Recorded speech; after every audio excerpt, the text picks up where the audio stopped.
November 7th, 1991. Dear friend, it was one of those days that I didn't mind going to school because the weather was so pretty. The sky was overcast with clouds and the air felt like a warm bath. I don't think I've ever felt that clean before. When I got home, I had to mow the lawn for my allowance, and I didn't mind one bit.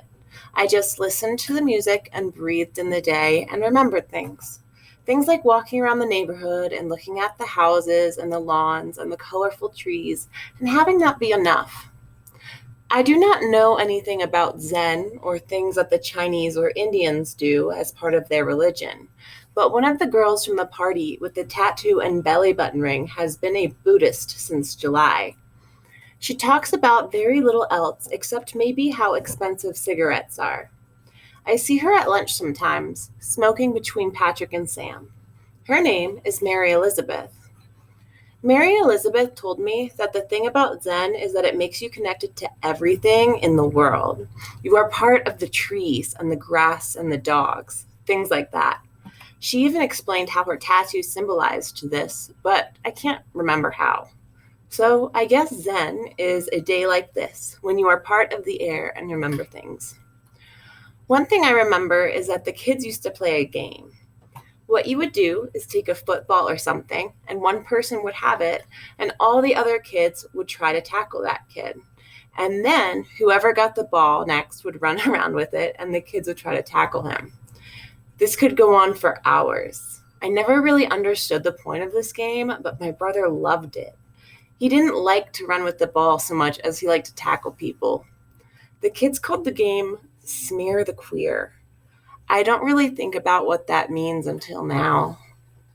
Patrick told me the story about him and Brad, and now I understand why Patrick didn't get angry at Brad at the homecoming dance for dancing with a girl. When they were both juniors, Patrick and Brad were at a party together with the rest of the popular kids. Patrick used to be popular before Sam bought him some good music. Patrick and Brad both got pretty drunk at this party. Actually, Patrick said that Brad was pretending to be a lot drunker than he really was. They were sitting in the basement with some girl named Heather, and when she left to go to the bathroom, Brad and Patrick were left alone.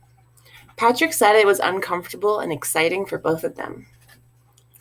You're in Mr. Brosnahan's class, right?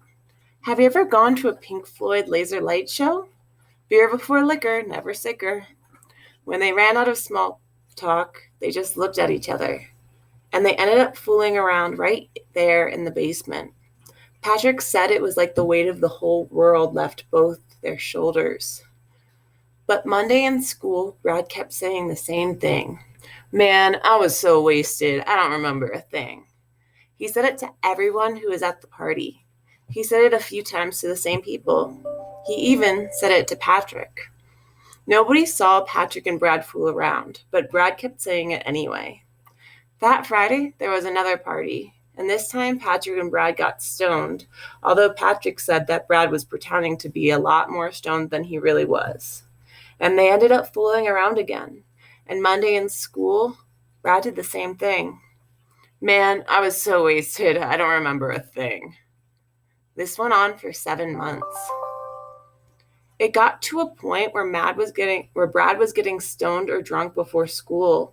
It's not like he and Patrick were fooling around in school. They only fooled around at parties on Fridays, but Patrick said Brad couldn't even look at him in the hall, let alone speak with him. And it was hard, too, because Patrick really liked Brad.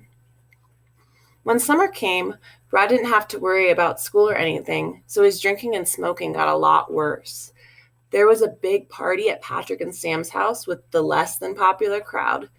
Brad showed up, which caused quite a stir because he was popular, but Patrick kept a secret as to why Brad came to the party.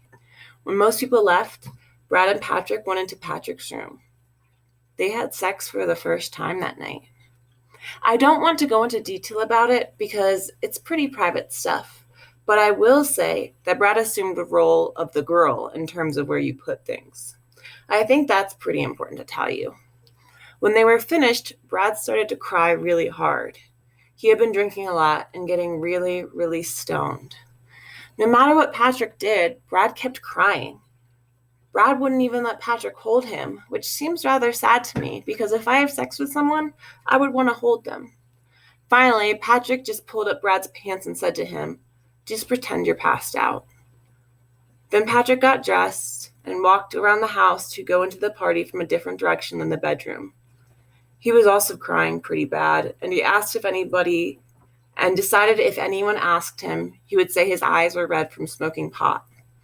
Finally, he shook himself out of it and walked into the main party room. He acted really drunk. He went to Sam. "Have you seen Brad?" Sam saw the look in Patrick's eyes. Then she spoke up to the party. "Hey, has anyone seen Brad?" Nobody at the party had, so a few people went to search for him. They finally found him in Patrick's room, asleep. Finally, Patrick called Brad's parents because he was really worried about him. He didn't tell them why, but he said Brad was really sick at this party and he had to be taken home. Brad's parents did come, and Brad's father, along with some of the other boys, including Patrick, carried Brad to the car. Patrick doesn't know if Brad was really asleep or not at that point, but if he wasn't, it was a good acting job.